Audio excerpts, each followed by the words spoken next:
Thank you very much indeed. In fact, not national living treasure so much. My friend Paul Willis calls me a national living fossil. Which shows you they can coexist.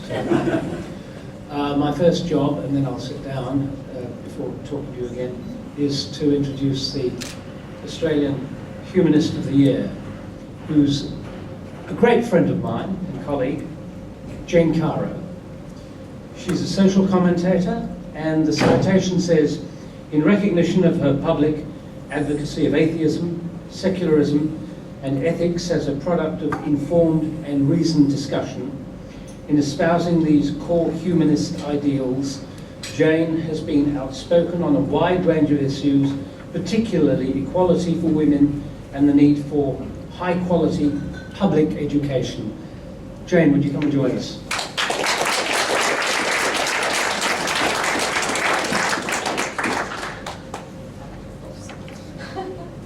And may I present to you the award. Thank you very much.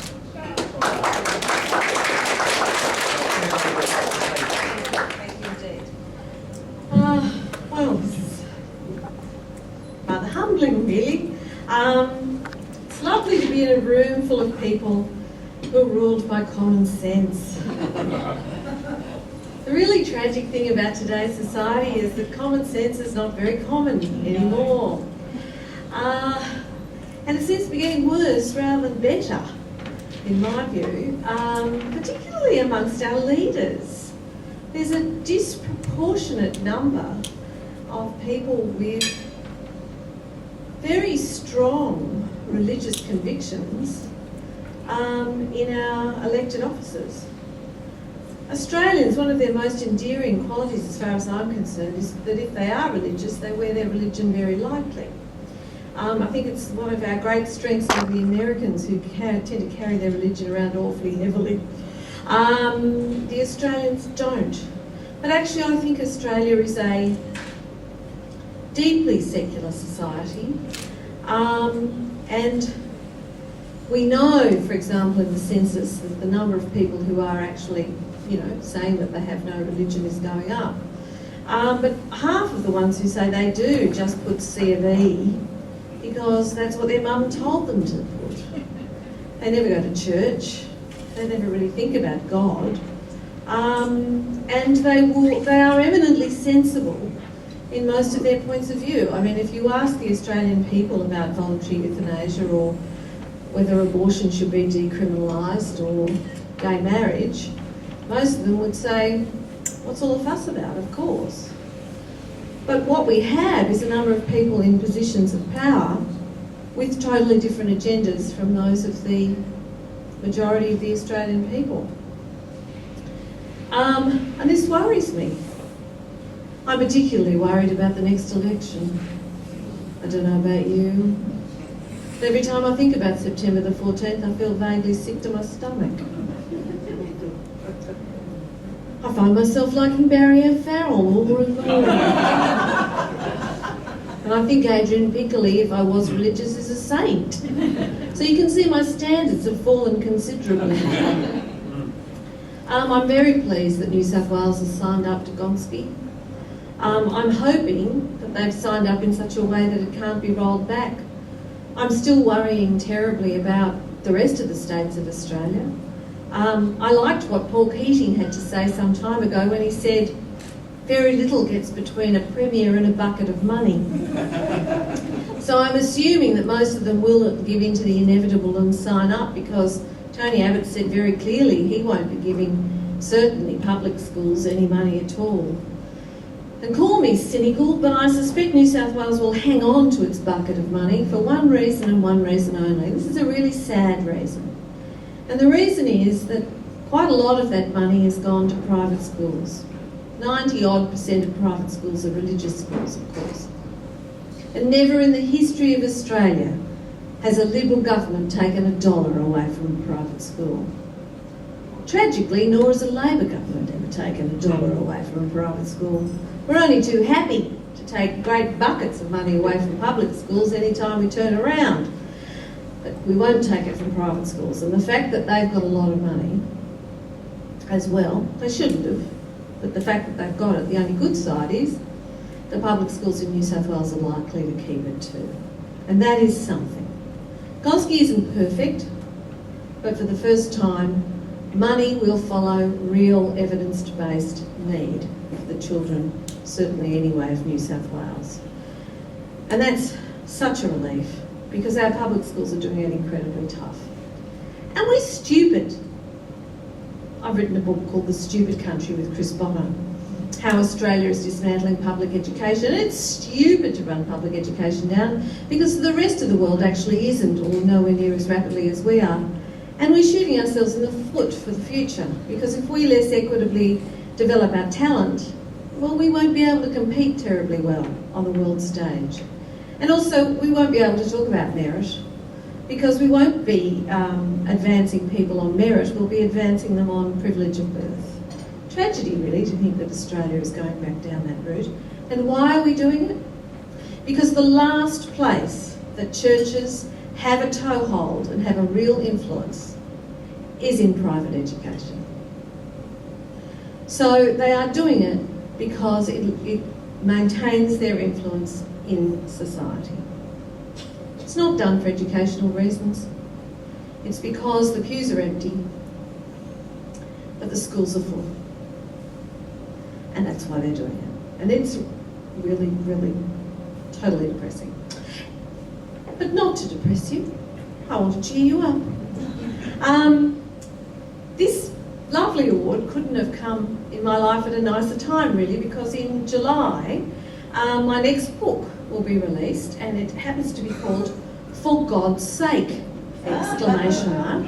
An atheist, that's me, a Christian, Simon Smart, a Jew, Anthony Lowenstein, and a Muslim, Rachel Woodluck, debate religion. So what we're doing in that book is we're taking the big questions, and all four of us are putting our points of view from our different worldviews. And we're an interesting collection because Simon Smart and I are both born into our particular worldviews. He comes from a devoutly Christian family and he is a devout Christian. My mother's family were Methodist once, but my mother's such an atheist she could almost be called an anti-Methodist. And my father's family may once have been Jewish, but no one has any memory of it. And they are the most remarkable, even today, most remarkable family. There is no religion in their family, and there never really in living memory has been. That's a most peculiar background to come from. So for me, I find religion incomprehensible. I don't get it at all. I haven't escaped from religion. I'm not, a lapsed Catholic who seem to have very complicated emotional lives, I have noticed. I'm not escaping from a particular religious tradition. There's a terrific book, if you get a chance to read it. It's written by a guy called Alom Shahar, who happens to be a friend of mine, and it's the Handbook for Young Atheists. And he is actually an Englishman of Bangladeshi descent, and he is an apostate, I suppose, from Islam. And he has written a book specifically to help young Muslims who wish to move or losing their faith to leave that religious background. It's particularly difficult sometimes for young Muslims to walk from Islam into atheism. So I come from a completely secular background. I sometimes say that religion looks to me the way non-Americans like me regard gridiron football. I can see that it, raises great energy and passion in its followers, but for the life of me, I can't see why. And that's my problem. I don't really get it at all. So Simon and I are both long-standing members of our particular worldview tradition, so we can't really claim a lot of credit for it. We're brought up to it. Anthony is an atheist Jew, so he has left a religious family and become a non-believer. And Rachel, who is an Australian and was raised as an Australian Baha'i, is converted to Islam. So we're a rather odd collection of exponents of our particular points of view. But I have enjoyed writing that book almost as much as I enjoyed writing my novel. And that's saying something, because writing a non-fiction book's very different from writing a novel. And it was the fun of taking these great big questions. How do you tell right from wrong? How do you live a good life? How do you account for evil? You know, all these amazing questions. And getting a chance to sort of nut it out, to actually think about what you believe and why you believe it, and argue it with three very worthy opponents, and they're all very worthy opponents. So that's coming out in July, and I do hope that you will all buy a copy. After all, I have not spent 30 odd years in advertising for nothing. And there is a huge market for these books now, and there are a lot of people who are questioning the faith of their fathers. And it is always the faith of their fathers. Sometimes think that I'm a feminist before I'm an atheist. But if you're a real feminist, it's almost impossible to be anything but an atheist. Because I'm sorry, the prima facie evidence that all religions are man-made is the universal treatment of women. I will just finish on a line I like to use occasionally to just prove my ecumenical nature. I really am an equal opportunity disliker. I don't have a favourite or a most hated religion. Gerard Henderson can't get me on sectarianism. I dislike them all equally. Even Buddhism, that last refuge of the fashionable Western mystic. It's so bloody egalitarian. How come the Dalai Lama has never been reincarnated as a girl? Thank you very much.